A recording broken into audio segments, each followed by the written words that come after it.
Bienvenidos y bienvenidas estudiantes de Salud Pública 2. Estuve viendo que hubo bastantes dificultades en realizar la tabla de distribución de frecuencias relacionado por sobre todo con la interpretación, la organización y la expresión de los datos, también con los cálculos que había que realizar.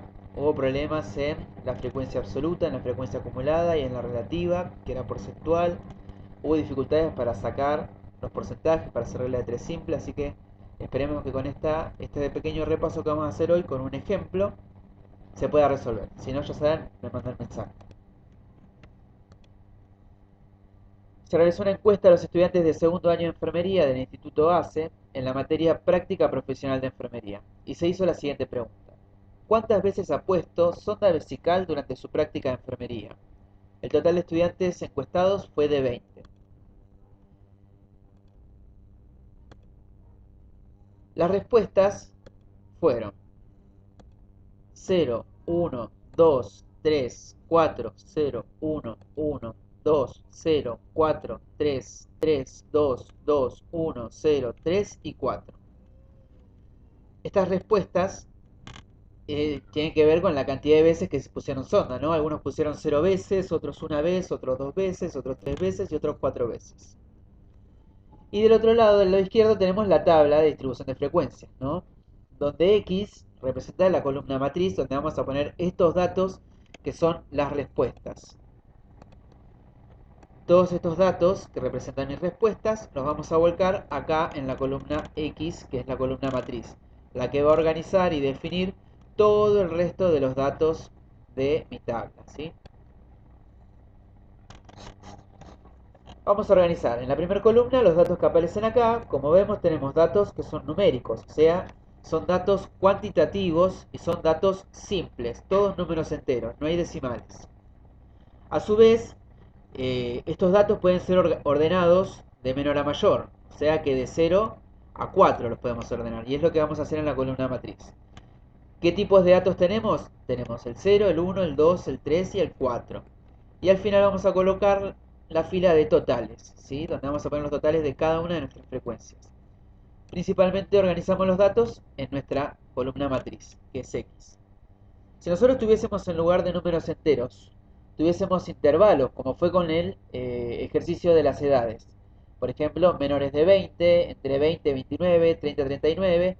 Cada uno de esos intervalos va a ser un dato de mi columna matriz. Acá iría menores de 20, ahí de 20 a 29, de 30 a 39, de 40 a 49, etcétera. Mayor de 49. Y los totales. Acá tenemos números por separado, números enteros, datos cuantitativos, discretos, y los vamos a acomodar de esta manera en la columna matriz, de menor a mayor, ¿sí? ¿Cómo vamos a ir sacando nuestra frecuencia absoluta? Recuerden que la frecuencia absoluta representa la cantidad de veces que se repite cada uno de estos valores. La cantidad de veces que se repite el 0, la cantidad de veces que se repite el 1, la cantidad de veces que se repite el 2, el 3 y el 4. Vamos a ir contando desde acá, este es el primer paso, ¿no? Organizar las respuestas. Ahora vamos a ir contando la cantidad de veces que se repite cada uno de nuestros datos. El 0 se repite 1, 2, 3 y 4 veces. Las tachamos, las coloreamos de otro color para marcar que ya las hemos contado. Entonces la frecuencia absoluta de 4 es de 0 es 4, ¿sí? 4 veces se repite 0. ¿Y qué quiere decir esto con nuestra encuesta? Que 4 estudiantes pusieron 0 veces sonda vesical. Recuerden que estas respuestas representan la cantidad de veces que pusieron sonda vesical durante su práctica. 0 veces 4 estudiantes. Y así vamos a hacer con todos. Con el 1 tenemos 1, 2, 3 y 4, 1 también. 4 estudiantes pusieron una vez sonda vesical. Con el 2 tenemos 1, 2, 3, 4 y 5, 2. Entonces podríamos decir que 5 alumnos pusieron 2 veces sonda vesical. Y así vamos a hacer con el 3 y con el 4. Al final nos va a dar un total, y el total tiene que ser idéntico al total de encuestados que tuve, ¿no? O al total de datos que yo tengo. Acá tengo en total 20 números en su conjunto. Si sumamos, la frecuencia absoluta nos tiene que llegar a ese total. 4 más 4, 8, y 5, 13, y 4, 17, y 3, 20. Muy bien, llegamos al total de 20. Eso quiere decir que este proceso estuvo bien realizado. Si nuestro total no fuese el mismo que acá, hay un error en la cuenta que hicimos de nuestros datos y tenemos que volver a revisar todos los datos que tenemos, ¿sí? Primero contarlos si son el total correcto y después seguir discriminando por cada categoría. Categoría 0, 1, 2, 3 y 4. Vamos a continuar ahora con la frecuencia acumulada. ¿Qué es la frecuencia acumulada? La frecuencia acumulada es un subtotal. Es la suma de los números que se van acumulando. Es decir, a medida que yo vaya calculando mi frecuencia acumulada, le voy a ir sumando el número que aparece hacia la izquierda, ¿sí? Yo empiezo con mi frecuencia acumulada de 0. Si yo le sumo el número de la izquierda, que es la frecuencia absoluta, me va a dar 4. 0 más 4, 4. Ahora, yo a este 4 le voy a sumar el número siguiente de la frecuencia absoluta, que es 4, lo que me va a dar 8. Y así sucesivamente, al 8 le voy a sumar el 5, que es el que sigue, y me va a dar 13. Y así voy a hacer con el 4 y con el 3. 13 más 4, 17, 17 más 3, 20. Y voy a volver al total que me tiene que dar, ¿sí? ¿Para qué se usa la frecuencia acumulada? La frecuencia acumulada se utiliza para ir viendo paso a paso cuántos datos voy teniendo en cada categoría, ¿sí? Al llegar a la categoría 2 yo tengo un total de 13 datos. Al llegar a la categoría 3 tengo un total de 17 datos, y así. De esta manera nosotros podemos ir teniendo un control más paso a paso de cómo se van dando las frecuencias absolutas, ¿sí? Y siempre tenemos que llegar al total. Vamos a continuar ahora con la frecuencia relativa.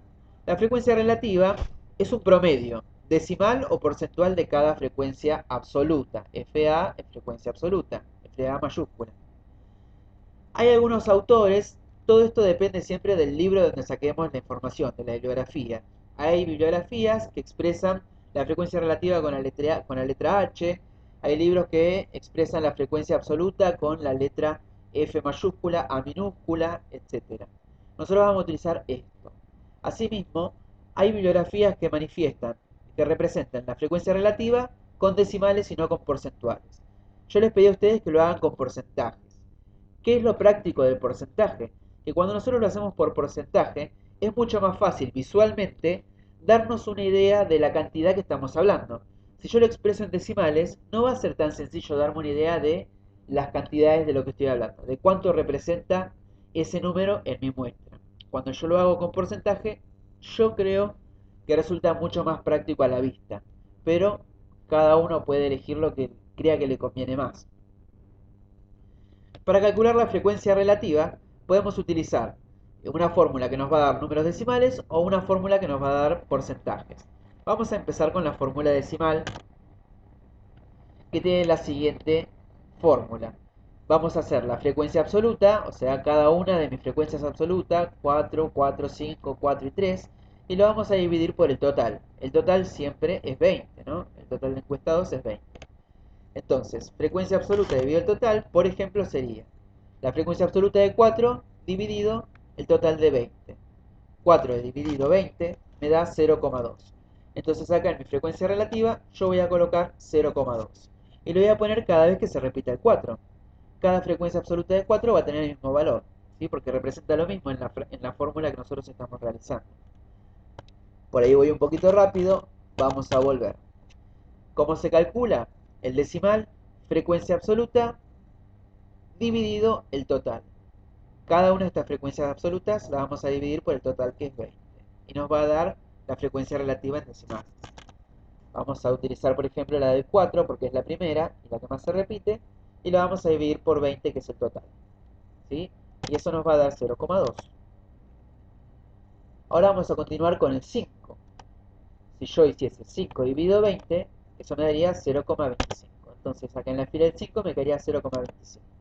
Y si yo lo hiciera por el 3, me daría 0,15. Al sumar todo esto, fíjense que acá en lugar de poner 0,2 puse 0,20. Siempre vamos a poner dos números decimales para poder contabilizarlo mejor. Si no, yo haría 0,2 más 0,2, 0,4 más 0,25. Ahí ya se me complica un poco mentalmente.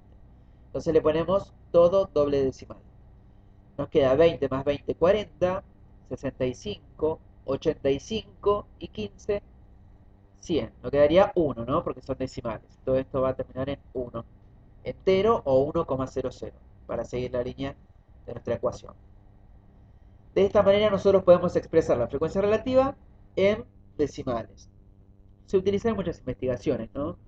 Pero les repito, yo creo que es mucho más fácil de interpretar cuando tenemos porcentajes que cuando hay decimales.